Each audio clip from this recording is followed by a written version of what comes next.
Okay, guys, so bonus question. Just as we turned the camera off, Jack mentioned that if he could go back, he wouldn't go to university. So, Jack, can you walk us through that? Because that's a big statement to say. Huge. Well, no, I mean, I think it depends. For me, You can't go back on it now, you said it. no, well, so for me, I wouldn't apply. I'm not doing anything I'd apply my degree to. Okay. Right, so for me, that's just debt. Like, you gone to university, paid a load of money for something that actually gave me life experience. Is that worth 20 grand? Well, 9 grand, I think. Maybe. No, now it's like 40. Yeah, now. Well, exactly. So I think you've got to ask yourself that question. Would I go back and study at uni? No. So that would be my answer to that. You heard it here first, guys. Drop out of school now. Not school. I Okay, guess drop out- very different. Drop out of nursery. Yeah. Don't bother with education. Or drop the phone.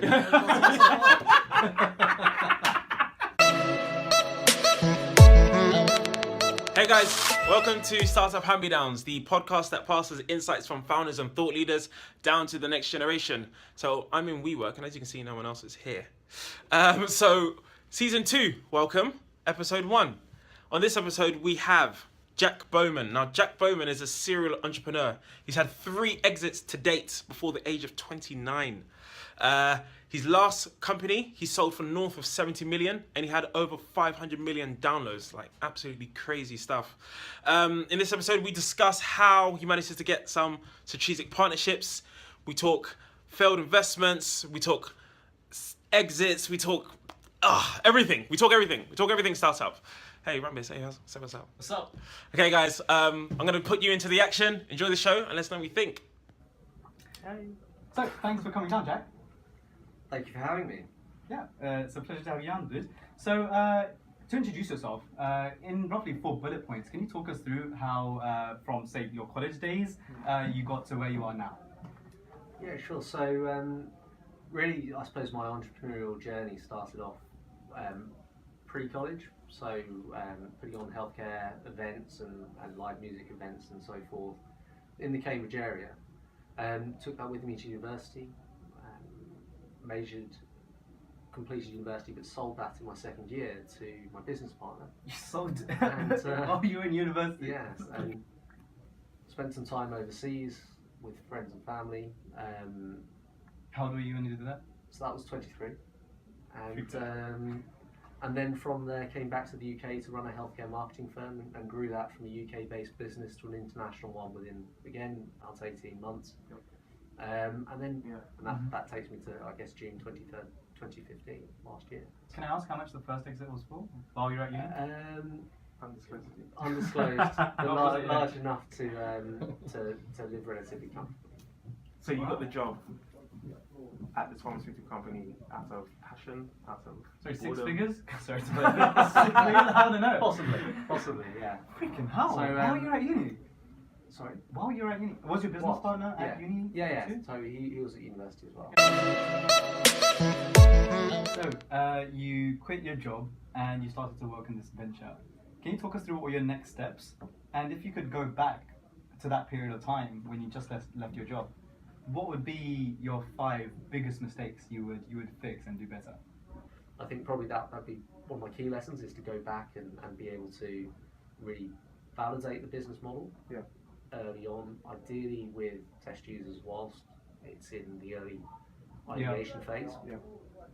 I think it wasn't necessarily a mistake, but something that I would certainly do more of would be co-creation. So work with industry, work with experts within their fields to try to identify more of the opportunities early on, right? So one of the things that's often overlooked and seldom understood is how closed some of these IT providers are, right? And how reliant health systems are on actually sharing of that data.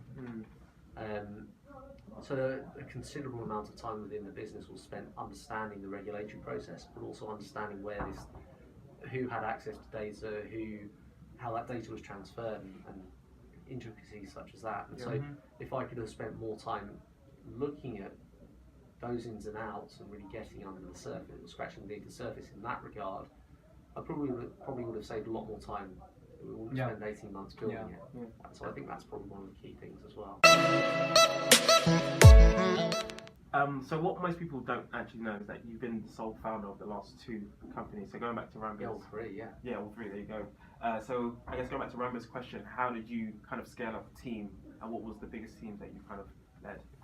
So I think the biggest teams were 19 in total. I think the core thing about early teams is that those individuals that you bring on as your first, second, third, fourth, fifth hires contribute to the fundamental DNA and operational nature of your business, right? So they're the most important hires ever.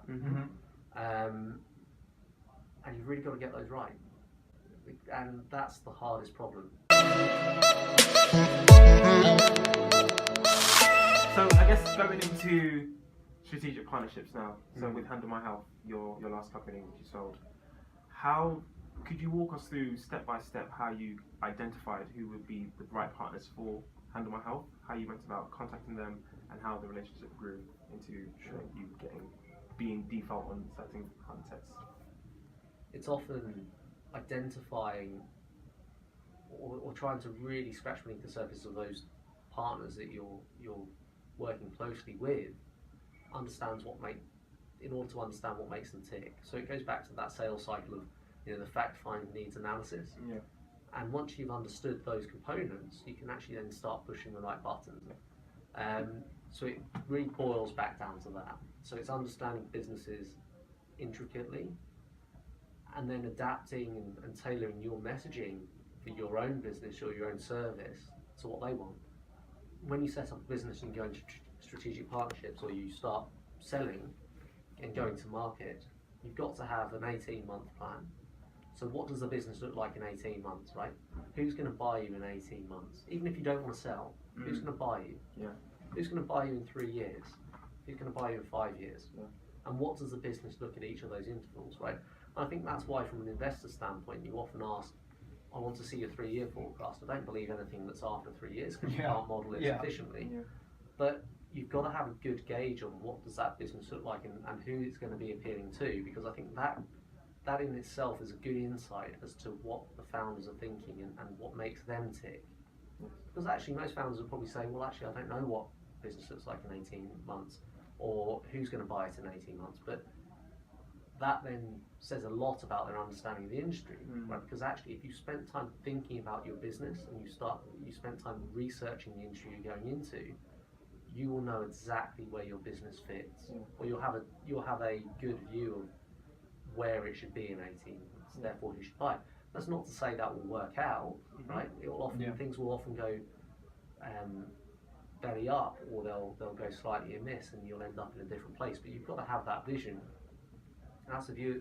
That's the role of the CEO, right? Is the visionary, the person who brings things together and makes things happen and motivates the team, and can get across that vision and that motivation, or the passion at least, to their audience, irrespective of who they're talking to. And so that's really why I see that's one of the fundamentals of setting up a business, is having those plans in place.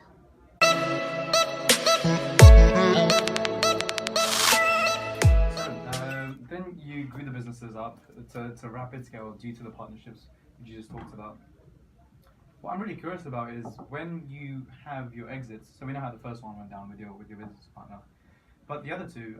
So generally, did the buyers approach you, or did you kind of segment that these could be the potential buyers who could benefit from acquisition and target them specifically? So I mean, I think more often than not, an exit opportunity or a capital event presents itself when you least expect it. And if you've built your business in the right way and you're working with the right partners, they will approach you, right? And that's nearly always the position you want to be in. I think a good example would probably be LinkedIn, right, with their $26.7 billion acquisition by Microsoft. Way overpriced, in my opinion. Well, so I mean, I think it depends on which way you look at it, because actually LinkedIn's share price has dropped from $248 this time last year to 150 odd or that 130 Microsoft or are paying, something, yeah. right?